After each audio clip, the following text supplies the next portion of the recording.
Señor Borrás, usted que ha estudiado a fondo la doctrina católica como la protestante, ¿podría resumirnos las principales diferencias existentes entre ambos grupos?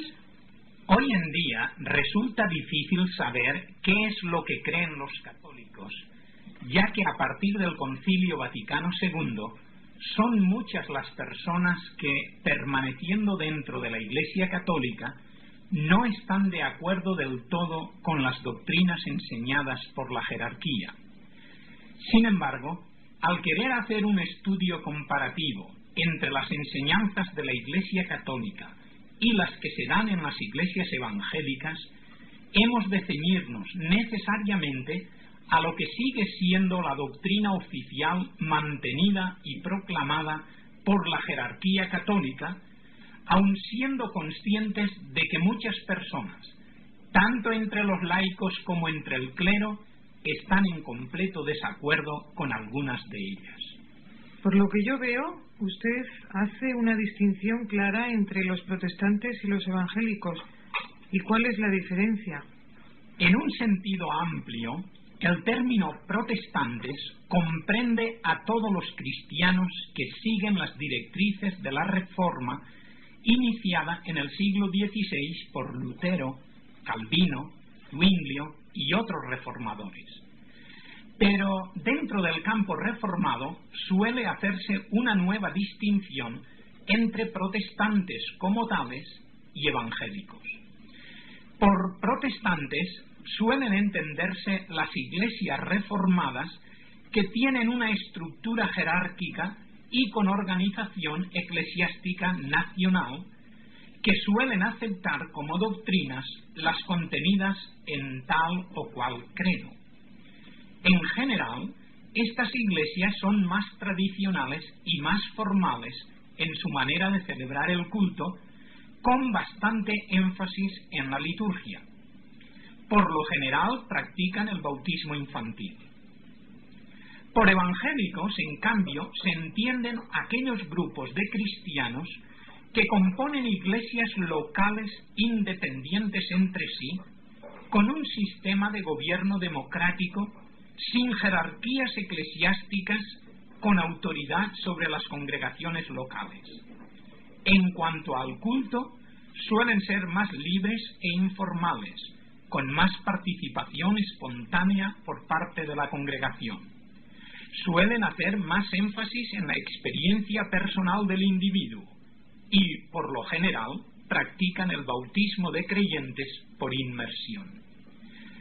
Quizá podríamos reducir a 5 los principales puntos que diferencian a los católicos que siguen la enseñanza oficial de su iglesia de los evangélicos en general, aunque dentro de cada uno de estos 5 puntos haya otras divisiones o subpuntos. Primero, importancia de la Biblia. La primera gran diferencia entre católicos y protestantes consiste en la importancia que la Biblia tiene para cada uno de estos grupos. Mientras que los evangélicos y los protestantes en general consideran las Escrituras como la única norma de fe y conducta, atribuyendo a la Biblia la autoridad final con respecto a todos los asuntos referentes a la fe y a la moral, los católicos admiten una cuádruple fuente de inspiración. Primera, las Escrituras interpretadas de acuerdo con el magisterio de la Iglesia. Segunda, la tradición, es decir, aquellas enseñanzas transmitidas por los apóstoles a los primeros cristianos y que fueron pasando de unos a otros sin que hubiesen quedado escritas en la Biblia. Tercera, las declaraciones de los romanos pontífices cuando éstas son proclamadas ex cátedra, con respecto a la fe y a la moral. Tales doctrinas son llamadas dogmas y deben ser creídas por todos los católicos como reveladas por Dios. Y por último, cuarta, los concilios ecuménicos, que son reuniones oficiales de obispos y otras autoridades eclesiásticas del mundo entero, convocadas normalmente por el romano pontífice. El primero de estos concilios tuvo lugar en Nicea en el año 325 y en él se condenó el arrianismo. El último concilio ecuménico, que es el 21 en la historia del cristianismo, tuvo lugar en Roma en 1962-63 y es conocido como el Vaticano II. O sea, que la autoridad final entre los católicos radica en la Iglesia, ¿no es así? Efectivamente, por ser ella la que interpreta la Biblia y la tradición, así como la que hace las formulaciones conciliares y papales. Los evangélicos, por el contrario, insisten en la sola Escritura, solo la palabra de Dios como autoridad final, basados en el propio testimonio de la Biblia. Miremos lo que dice el propio Jesús cuando los judíos rehusaban reconocerle. Juan 5:39. Escudriñad las Escrituras, porque a vosotros os parece que en ellas tenéis la vida eterna, y ellas son las que dan testimonio de mí. Miremos cómo actuaban los judíos de Berea cuando Pablo y Silas les anunciaron el Evangelio en la sinagoga. Hechos 17:11. Y estos eran más nobles que los que estaban en Tesalónica, pues recibieron la palabra con toda solicitud, escudriñando cada día las Escrituras para ver si estas cosas eran así. Miremos también cómo Pablo ratificaba sus enseñanzas con el testimonio de las Escrituras. 1 Corintios 15, 3 y 4, donde dice: porque primeramente os he enseñado lo que asimismo recibí, que Cristo murió por nuestros pecados conforme a las Escrituras, y que fue sepultado y que resucitó al tercer día conforme a las Escrituras. ¿Son exactamente iguales la Biblia católica y la protestante? El texto es exactamente igual, puesto que solo hay una Biblia. El ser católica o protestante depende del traductor que ha preparado la versión.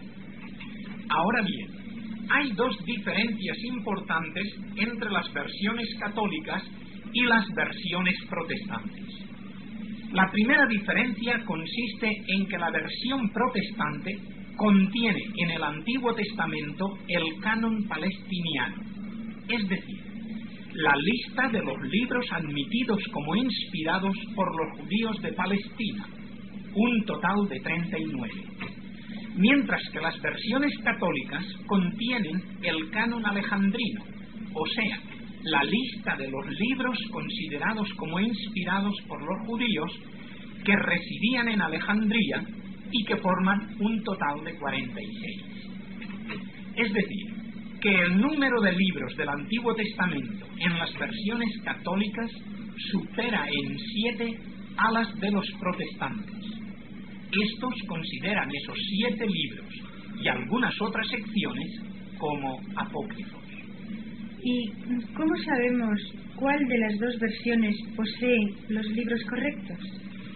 Bueno, sabemos que Jesús y los apóstoles usaron el canon hebreo o palestiniano, es decir, los libros que hoy poseen las Biblias protestantes. Resulta curioso saber que en tiempos de Jesús, la Septuaginta, que es la versión en griego, estaba muy difundida y que Jesús y los apóstoles citan esa versión cuando apelan al Antiguo Testamento. Sin embargo, es curioso saber que en ninguna ocasión citan uno de los llamados libros apócrifos. Tampoco fueron aceptados dichos libros por los primeros padres apostólicos. San Jerónimo se opuso a ellos a pesar de que los tradujo al latín y los incorporó a la Vulgata, aclarando que no formaban parte de la Biblia hebrea. San Agustín, sin embargo, sí que los aceptó, pero otorgándoles un grado menor de autoridad y designándolos con el nombre de deuterocanónicos, es decir, con un grado de inspiración inferior a los otros libros designados con el nombre de canónicos. Debido a la influencia de San Agustín, esos libros fueron aceptándose más y más, hasta que en el Concilio de Trento, en el año 1546, fueron reconocidos con el mismo grado de inspiración que los canónicos, ya que en ellos podía encontrar la Iglesia romana base para algunas doctrinas, como la de orar por los difuntos, rechazadas por los reformadores por no encontrar apoyo para las mismas en los libros canónicos. ¿Y cuál es la otra diferencia?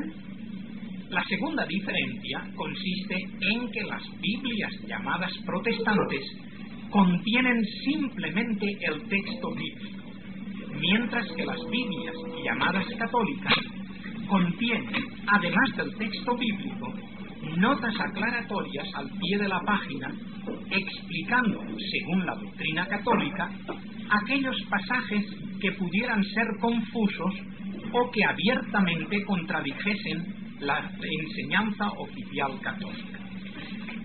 ¿Podría usted aclarar eso con algún ejemplo? Pues sí, ¿por qué no?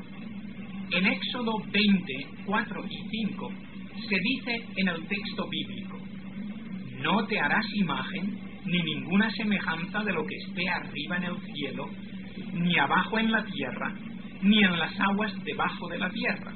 No te inclinarás a ellas ni las honrarás, porque yo soy Jehová tu Dios, fuerte, celoso, que visito la maldad de los padres sobre los hijos hasta la tercera y cuarta generación de los que me aborrecen.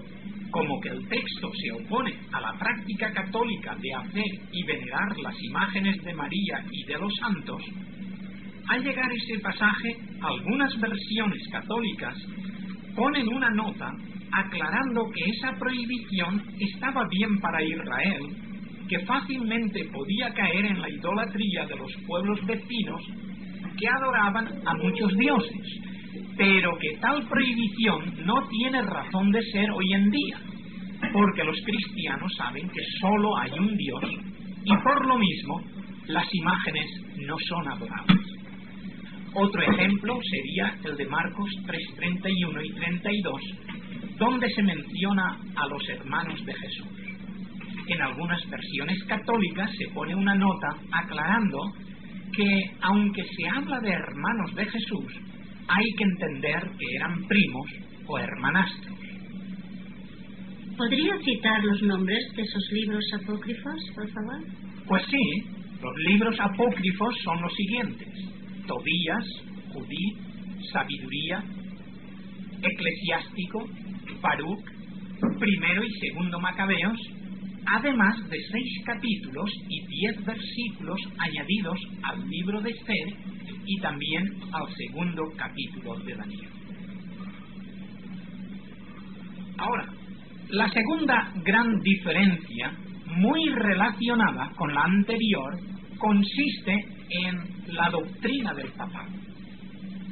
Los cristianos evangélicos creemos que la autoridad con respecto a los asuntos que conciernen a la fe, a la doctrina y a la vida espiritual de la Iglesia está, tal como dijimos antes, en las Sagradas Escrituras y en el Espíritu Santo, que es su autor y quien ilumina a los creyentes que, en actitud humilde y reverente, leen y estudian esas Escrituras para conocer la verdad y la voluntad de Dios. La Iglesia Católica afirma, por el contrario, que es ella y solamente ella la que posee esa autoridad, ya que es la única guía infalible y que, por lo tanto, sus interpretaciones, sus dogmas y sus decisiones o leyes deben ser aceptados y creídos.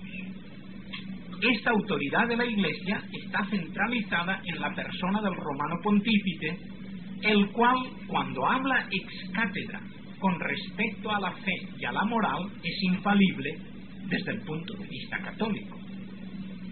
¿Quiere decir que el Papa no se equivoca nunca? No, el Papa es un hombre como los demás y puede equivocarse como cualquier otro si habla de ciencia o de cualquier cosa que no sea la fe y la moral. Ahora, si habla de estos temas y lo hace ex cátedra, es decir, como el jefe de la Iglesia Católica, sus decretos se convierten en artículos de fe y deben ser aceptados por todos los buenos católicos. ¿Y esta doctrina se ha creído siempre así? No. Dentro de la Iglesia Católica, el concepto de infalibilidad ha variado en el transcurso de los siglos. Al principio se creía que la Iglesia como tal era infalible. Después se enfatizó que la infalibilidad residía en los concilios ecuménicos. Esto es, cuando los obispos del mundo entero, o una gran parte de ellos, estaban reunidos y tomaban una decisión sobre doctrina que era respaldada por el Papa, su acuerdo era infalible. Desde el año 1870, en el primer concilio vaticano, el Papa Pío IX proclamó, ante la oposición de muchos obispos ilustres, pero con el apoyo de la mayoría, que el Papa, al hablar como maestro de la Iglesia sobre la fe y las costumbres, era infalible. La proclamación del dogma de la infalibilidad terminó con estas palabras: y si alguno tuviere la osadía de contradecir nuestra definición, sea anatema, es decir, sea considerado como un hereje. Pero, ¿en qué pasaje de la Escritura basa la Iglesia Católica esta doctrina?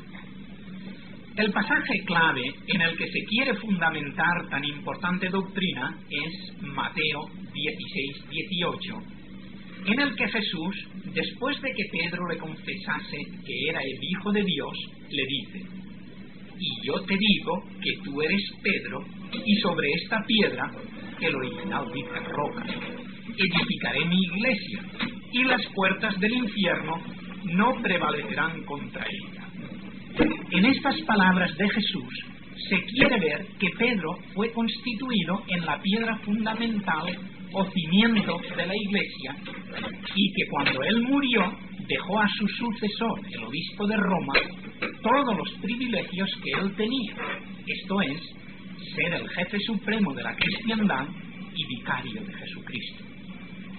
Pero la verdad es que una sana exégesis del pasaje no da pie para sacar tales conclusiones, ni se deduce que Pedro sea la cabeza de la Iglesia, ni que Pedro hubiera sido obispo de Roma, ni siquiera que estuviera en Roma, ni que, en el caso de haberlo sido, sus sucesores gozaran de los mismos privilegios. Sabemos que, como afirma Pablo en Efesios 5:23, Cristo es la cabeza de la Iglesia, la cual es su cuerpo y Él es su Salvador. La frase que ha dado lugar a esta interpretación católica es: sobre esta piedra edificaré mi iglesia. La Iglesia de Roma dice que la piedra es Pedro, y después de él, cualquier otro papa. Pero la frase no fue entendida así por él, que nunca reclamó tal autoridad, ni por los otros apóstoles, quienes nunca le reconocieron tal jurisdicción y le reprendieron cuando no actuó correctamente, ni por los padres de la Iglesia, que entendieron que la roca sobre la que se funda la Iglesia es la confesión hecha por Pedro, es decir, el reconocimiento de que Jesús es el Hijo de Dios. Esto es lo que creemos los evangélicos, ya que tanto por el contexto como por otros lugares paralelos, Jesucristo es la piedra angular sobre la que se levanta la Iglesia. Podemos leerlo en Mateo 21:13, también en los versículos 33 al 46 de ese capítulo 21 de Mateo, y en la primera carta del apóstol Pedro, en el capítulo 2, versículos 7 y 8. Pablo afirmó sin lugar a dudas que nadie puede poner otro fundamento que el que está puesto, el cual es Jesucristo, tal como leemos en 1 Corintios 3:11. Entonces, ¿cuál es la autoridad suprema para los evangélicos, ya que ellos no creen en un papa? El gobierno por el que se rigen las iglesias evangélicas es el gobierno democrático compuesto por el conjunto de los creyentes bajo la dirección del Espíritu Santo y a la luz de las Escrituras. Cristo, y sólo Él, debe ser el Señor de la Iglesia.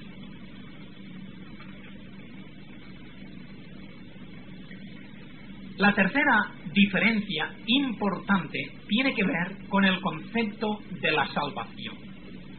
Los evangélicos creemos que la salvación es un don de Dios que se obtiene por pura gracia mediante la fe en Cristo Jesús, a quien se acepta como único y suficiente Salvador personal. Porque de tal manera amó Dios al mundo que ha dado a su Hijo unigénito, para que todo aquel que en él cree no se pierda, mas tenga vida eterna. Leemos en Juan 3:16. Los católicos enseñan que las buenas obras no sólo nos justifican delante de Dios, tal como afirmó el Concilio de Trento en su sesión número 6, sino que son esenciales para la salvación. Así lo afirma el Canon 24 de ese mismo Concilio de Trento. Aunque la salvación es un don de Dios, según la Iglesia Católica, ésta se alcanza mediante la recepción de los sacramentos, que son los medios o canales instituidos por Cristo para otorgar la gracia salvífica a las personas. Estos sacramentos, de acuerdo con la doctrina romana, son 7: bautismo, confirmación, penitencia o confesión auricular, comunión, extremaunción, orden sacerdotal y matrimonio. Los evangélicos no aceptan los 7 sacramentos. ¿Por qué? Sencillamente porque en la palabra de Dios solamente se hace mención de que Jesús instituyó 2 ordenanzas para que fuesen practicadas por sus seguidores. Estas ordenanzas son el bautismo y la cena del Señor. ¿Es lo mismo ordenanza que sacramento? Los evangélicos preferimos dar el nombre de ordenanza en lugar de sacramento para quitar la idea de que la práctica del bautismo o de la participación del pan y del vino otorgue gracia divina de forma automática. Entonces, para los evangélicos, ¿las ordenanzas no producen gracia? No en el sentido en que lo enseña la Iglesia Católica. Nosotros creemos que tanto el bautismo como la cena son simples actos simbólicos. El bautismo es una manifestación externa de una experiencia interna acontecida a la persona que se ha reconocido pecadora y ha aceptado a Cristo como a su Señor y Salvador. Mediante el acto de bajar a las aguas, la persona está testificando ante cuantos le ven que ha muerto a su vida de pecado para empezar a vivir una nueva vida en Cristo de acuerdo a las enseñanzas de la palabra de Dios. ¿La cena? La cena del Señor, llamada también comunión, es un memorial instituido por el Señor la noche en que fue entregado y que nos ordenó que lo celebrásemos en recuerdo suyo, tal como leemos en 1 Corintios 11, 24 y 25, cuando Jesús repite: haced esto en memoria de mí. Pero, así como el agua en el bautismo es un simple símbolo de la limpieza espiritual realizada por Cristo en el creyente, así el pan y el vino en la cena del Señor son simplemente pan y vino que simbolizan el cuerpo de Cristo y su sangre derramada para obtener el perdón de nuestros pecados. ¿Y todos los protestantes creen esto? Bueno, en esto hay que distinguir entre protestantes y evangélicos. Aunque todos los protestantes rechazan la doctrina de la transubstanciación, es decir, que el pan deje de ser pan para convertirse en el cuerpo de Cristo, y el vino deje de ser vino para convertirse en la sangre de Cristo, algunos protestantes, siguiendo a Lutero, admiten que junto al pan y el vino se encuentra la presencia de Cristo, designando este hecho con el nombre de consubstanciación. Los evangélicos en general rechazan tanto la consubstanciación como la transubstanciación, afirmando que el pan sigue siendo solo pan y el vino solo vino, pero simbolizando el cuerpo y la sangre del Señor que murió en la cruz del Calvario por nuestra redención. ¿En qué se basa tanto la doctrina de la transubstanciación como la de la consubstanciación? se basa en la palabra es que aparece en el texto, tanto en castellano como en el inglés. Jesús dijo, esto es mi cuerpo, esta es mi sangre. Pero debemos decir que Jesús hablaba un dialecto del arameo en el que el verbo solía estar tácito. Por lo tanto, las palabras de Jesús deben entenderse así, esto mi cuerpo, supliendo el verbo por significa, representa, simboliza, etc. Cuando, tras la multiplicación de los panes y los peces en el desierto, Jesús se presenta como el pan de vida bajado del cielo y dice que el pan que Él nos da es su carne, los judíos no podían entender esas palabras en sentido literal, como leemos en el versículo 52, donde leemos que los judíos contendían entre sí diciendo, ¿cómo puede éste darnos a comer su carne? El propio Jesús da la interpretación a sus palabras en el versículo 35, al decir que el que acude a Él no tendrá hambre, y el que en Él cree no tendrá sed jamás. Jesús dijo en otras ocasiones afirmaciones similares como, yo soy la vid, yo soy la puerta, yo soy el camino, etc., que nunca fueron tomadas en sentido literal, sino en el metafórico, como debe tomarse en el caso de Jesús como el pan de vida, es decir, el Hijo de Dios que satisface plenamente el hambre espiritual que hay en el corazón humano, tal como leemos en el capítulo 6 del Evangelio de Juan. Si los evangélicos creemos que somos salvos solo por la fe, ¿en qué lugar quedan las buenas obras? Los evangélicos creemos que las buenas obras son el fruto y la manifestación de la salvación que hemos obtenido en Cristo Jesús. Hacemos buenas obras no para ser salvos, sino porque somos salvos. Por amor a Él y en obediencia a sus preceptos, hacemos lo que Él ordena en su palabra. En Efesios 2:10 leemos, porque somos hechura suya, creados en Cristo Jesús para buenas obras, las cuales Dios preparó de antemano para que anduviésemos en ellas. Jesús dice en Juan 14:15, si me amáis, guardad mis mandamientos. En otras palabras, así como un peral da peras y un manzano da manzanas, así un verdadero cristiano da frutos cristianos. De lo contrario, no es cristiano, aunque lleve tal nombre. Esto es lo que quiere decir Santiago en su carta al afirmar que la fe sin obras es muerta, esto es, no existe. Y segundo, el compartir con los demás las bendiciones que de gracia hemos recibido. ¿Podría decirnos en qué consiste esa fe salvadora? Porque no creo que la fe consista en repetir de memoria unas frases doctrinales.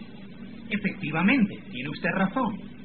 La fe no consiste en repetir de carretilla el credo, ni en aceptar intelectualmente tal o cual creencia. La fe que salva consiste en reconocer que Cristo Jesús es el Hijo de Dios, que vino al mundo para salvar a los pecadores y que, siendo yo un pecador, murió en la cruz por mí. Yo acepto como mío su sacrificio y, reconociéndome pecador, me aplico a mí mismo el sacrificio que Él hizo. Entonces, Dios no me mira tal como soy, sino a través de su Hijo amado. Me ve como si yo fuera justo, aunque no lo sea. Es decir, que aunque no soy justo, estoy justificado delante de Dios por medio de Cristo, que sí fue justo.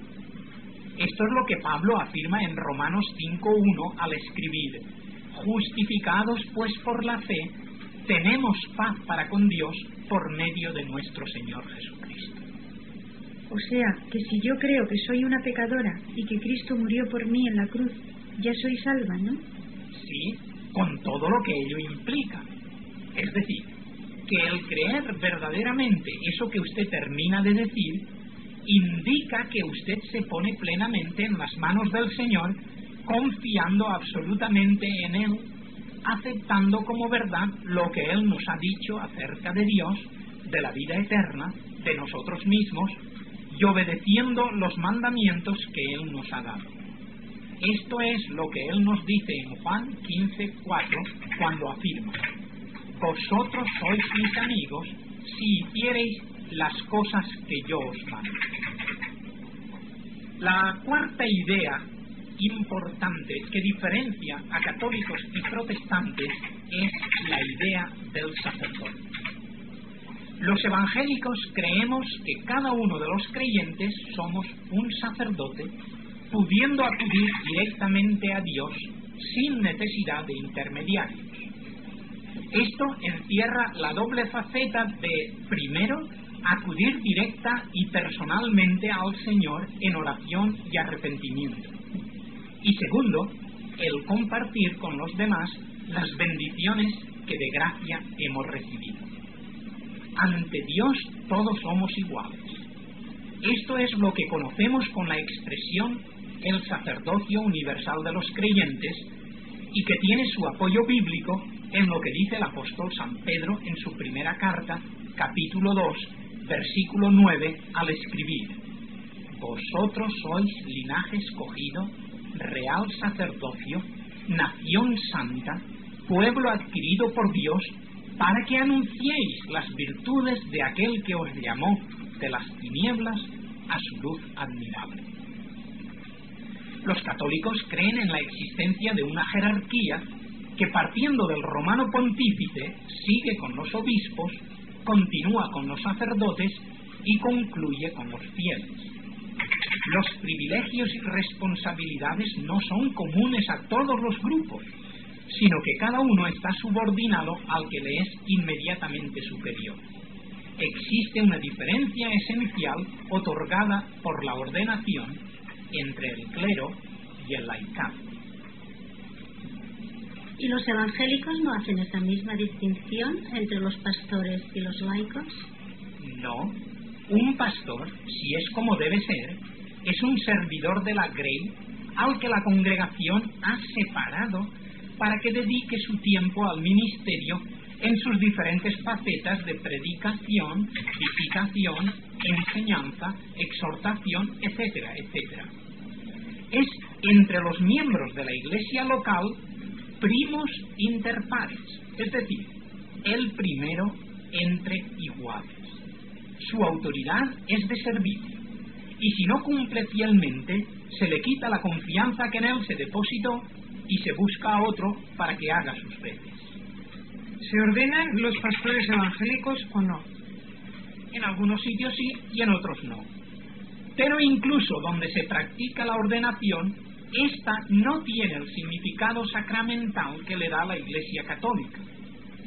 La ordenación de un pastor evangélico encierra la idea de reconocimiento por parte de la congregación y de los pastores que puedan intervenir en dicho acto, de que el ministro ordenado reúne las condiciones que la palabra de Dios requiere de las personas que han sido llamadas por Dios y que se encuentran en la primera epístola de San Pablo a Timoteo, capítulo 3, versículos 1 al 7.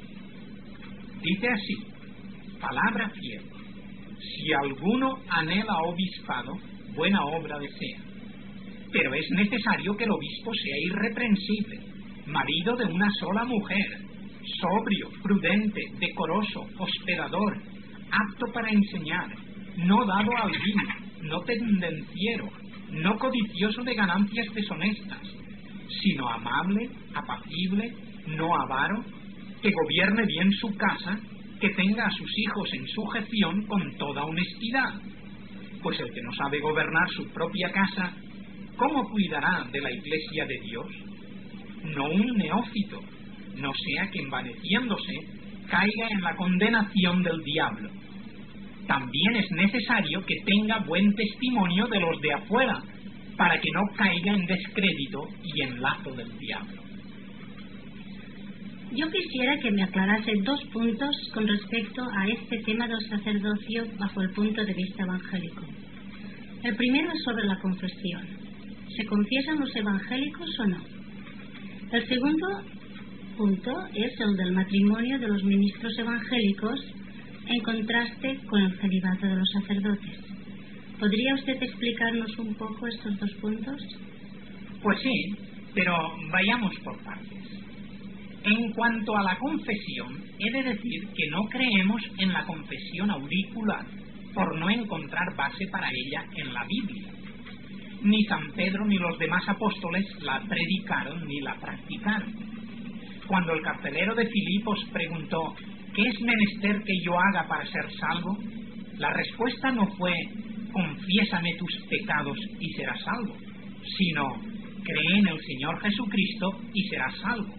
Así lo leemos en Hechos 16, 30 y 31. Y es que, como decían los judíos cuando Jesús curó al paralítico en Capernaum, tras perdonarle sus pecados, ¿quién puede perdonar pecados sino solo Dios? Marcos 2:7.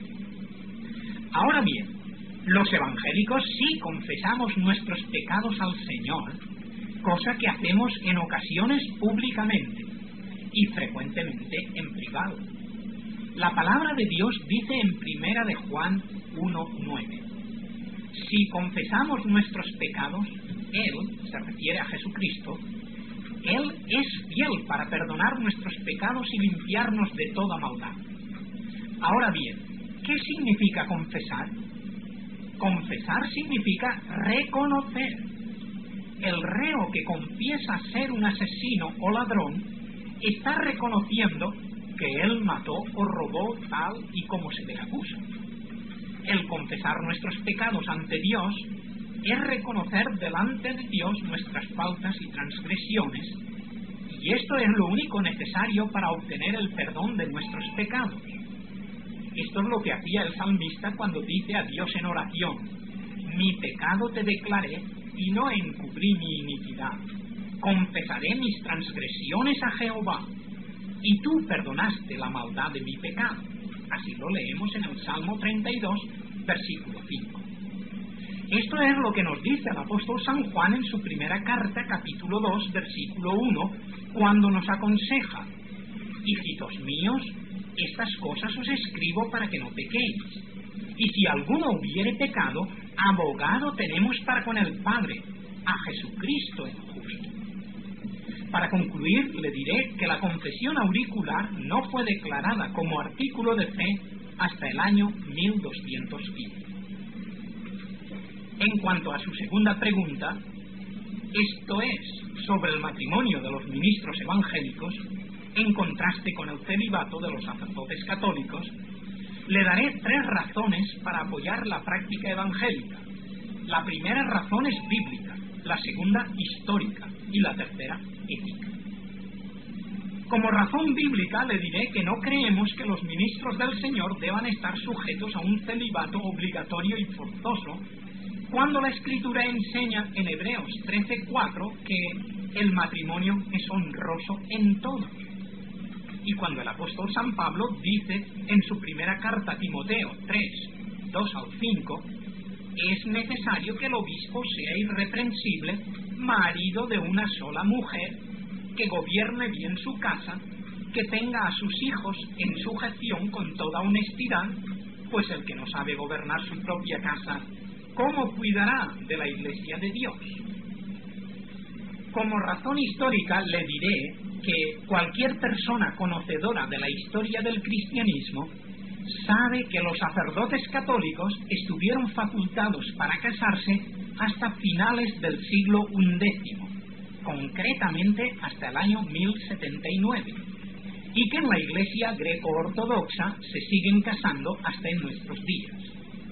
Con ello no hacen más que seguir el ejemplo de los apóstoles, tal como afirma Pablo en su primera carta a los Corintios, donde dice: no tenemos derecho de traer con nosotros una hermana por mujer, como también los otros apóstoles y los hermanos del Señor y Cefas, es decir, el apóstol San Pedro. Así lo leemos en 1 Corintios 9:5. Y Lucas nos recuerda cómo Jesús curó a la suegra de Pedro, que se hallaba en cama con fiebre, tal como lo leemos en su Evangelio, en el capítulo 4, los versículos 38 y 39. Jesús no vio inconveniente en llamar como apóstoles a hombres casados. Y por último, como razón ética, le diré, ¿no es cierto que un ministro del Señor puede comprender mejor a las personas confiadas a su cuidado y dirección, a la vez que simpatizar con ellas, si este ministro conoce por experiencia sus necesidades y sus privaciones, sus tristezas y sus alegrías, tal y como se encuentran en la vida del hogar doméstico? Es necesario ser padre para poder sentir, amar y aconsejar como padre. ¿Cómo hablar de la familia cuando no se conocen los dulces goces y los deberes santos que lleva consigo la familia? ¿Cuántas frustraciones, vocaciones perdidas y escándalos nefastos por causa del celibato? Bien dice Pablo en 1 Corintios 7:2 que para evitar la fornicación cada uno tenga su propia mujer. Para concluir este punto, permita que le cite las palabras de un autor católico, Eneas Silvio, que posteriormente fue pontífice con el nombre de Pío II. Si ha habido muy poderosas razones para prohibir el matrimonio a los sacerdotes, las hay más poderosas todavía para volvérselo a permitir. Y por último, la última gran diferencia que podemos mencionar entre evangélicos y católicos se encuentra en la forma de celebrar sus cultos. En las iglesias evangélicas no se tienen altares ni imágenes. El culto suele ser sencillo, girando alrededor de la predicación de la palabra de Dios, sin ningún tipo de ritual y con amplia participación de los asistentes. Las oraciones son espontáneas, interviniendo en muchos casos los feligreses de forma y voluntaria. En las iglesias católicas, cuyos templos son, por lo general, mucho más lujosos, se tienen altares con diversas imágenes a María y a los santos. Sus cultos son más ceremoniales y sus oraciones suelen estar preparadas y escritas de antemano para las distintas festividades de acuerdo con un calendario litúrgico. En las iglesias evangélicas solo se tiene una cruz, ¿verdad? En algunas iglesias evangélicas, no en todas, se tiene la cruz, que es el símbolo de nuestra redención, pero siempre sin la figura del Cristo muerto, ya que con ello proclamamos que nuestro Señor no quedó muerto, sino que resucitó. En algunas iglesias hay textos bíblicos en las paredes para que sirvan de inspiración a los asistentes. El tener imágenes de Cristo, María o los santos es algo a lo que se oponen los evangélicos por estar clara y repetidamente prohibido en las Escrituras. El honrarlas y venerarlas resulta un acto de idolatría condenado en Éxodo 24, donde el Señor claramente dice: no te harás imagen ni ninguna semejanza de lo que esté arriba en el cielo, ni abajo en la tierra, ni en las aguas debajo de la tierra. No te inclinarás a ellas, ni las honrarás. Pero los católicos no adoran a las imágenes.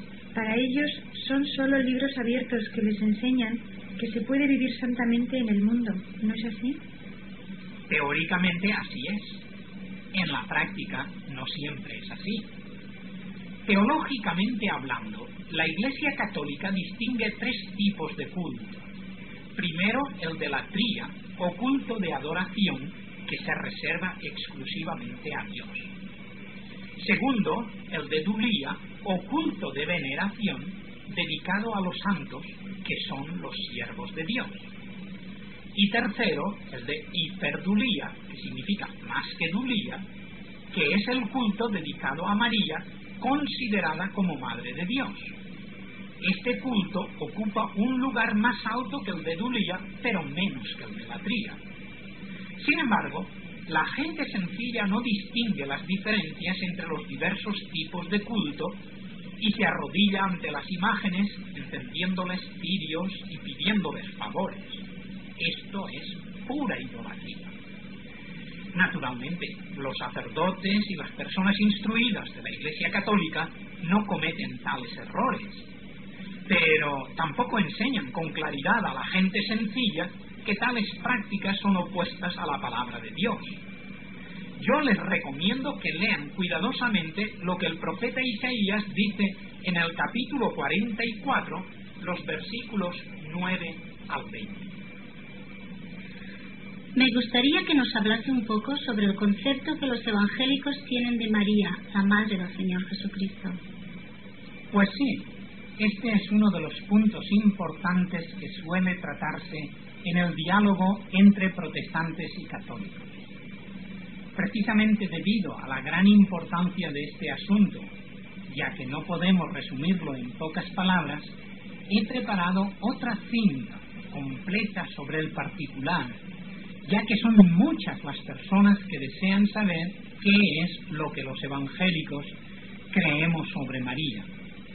En esa cinta expongo lo que la palabra de Dios dice sobre tan importante tema, qué es lo que los evangélicos creemos sobre la bienaventurada Madre del Salvador, por estar basado en la Sagrada Escritura, y qué es lo que no creemos respecto a ella, por no tener fundamento en la Biblia, que es nuestra única norma de fe y conducta. En esa cinta, titulada Lo que los evangélicos creen sobre María, respondo a otras preguntas que también suelen ser corrientes en el diálogo entre católicos y protestantes, tales como si María tuvo otros hijos, en qué se basan los dogmas de la Inmaculada Concepción y de la Asunción de María a los cielos en cuerpo y alma, etcétera, etcétera. En las iglesias evangélicas tampoco se celebra la misa. ¿Podría decirnos por qué? En primer lugar, porque no creemos que la misa esté de acuerdo con lo que enseña la palabra de Dios, la cual dice en Hebreos 10:12 que Cristo, habiendo ofrecido una vez para siempre un solo sacrificio por los pecados, se ha sentado a la diestra de Dios. La expresión "se ha sentado" quiere decir que como oferente ha dejado de actuar y que, por lo tanto, con el sacrificio de la cruz es suficiente para la expiación de todos los pecados del mundo sin necesidad de repetir dicho sacrificio. La Iglesia Católica, sin embargo, insiste en que la misa es un sacrificio incruento en el que Cristo es inmolado todos los días. El Concilio de Trento afirmó: si alguno dijere que en la misa no se ofrece a Dios un sacrificio propio y verdadero, sea anatema. Esta misma doctrina fue ratificada por el Vaticano II en el punto 3 de la Constitución Dogmática sobre la Iglesia, al afirmar: la obra de nuestra redención se efectúa cuantas veces se celebra en el altar el sacrificio de la misa. Según la doctrina católica, la misa es la repetición del mismo sacrificio realizado por Cristo en la cruz del Calvario y que puede ofrecer a Dios por los vivos y por los difuntos.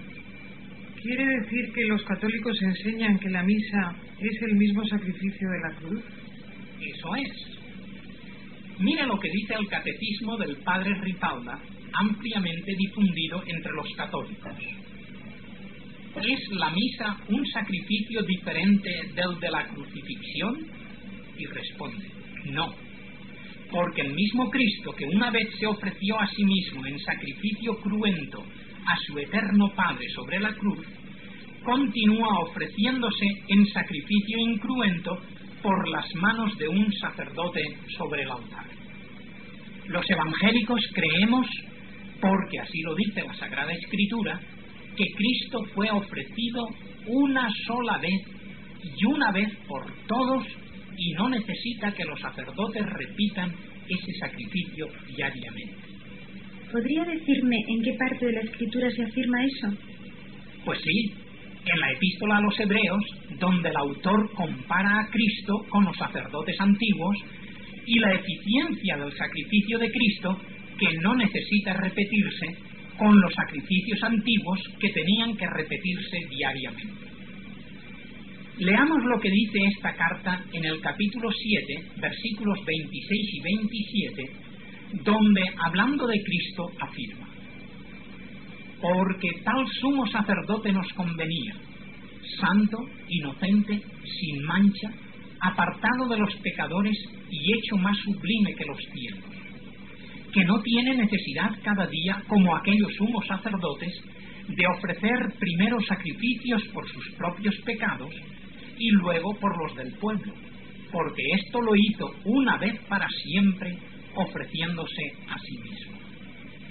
Y en el capítulo 9 del mismo libro de la epístola a los Hebreos, los versículos 25 al 28, leemos: y no para ofrecerse muchas veces, como entra el sumo sacerdote en el lugar santísimo cada año con sangre ajena, pero ahora se presentó una vez para siempre por el sacrificio de sí mismo para quitar de en medio el pecado.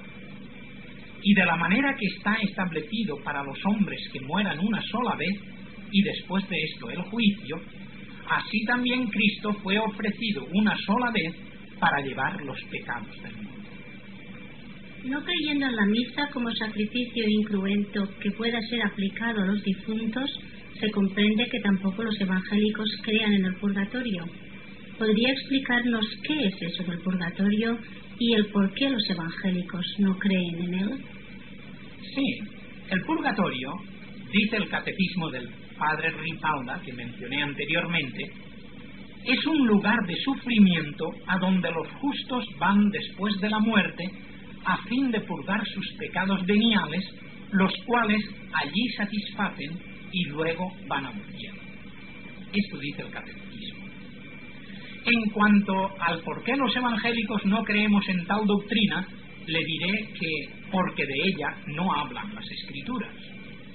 Jesús habló repetidamente del cielo y del infierno, pero nunca mencionó el purgatorio.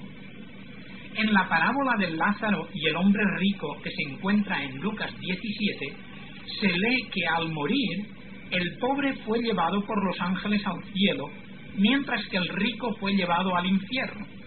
No se nombra para nada el purgatorio.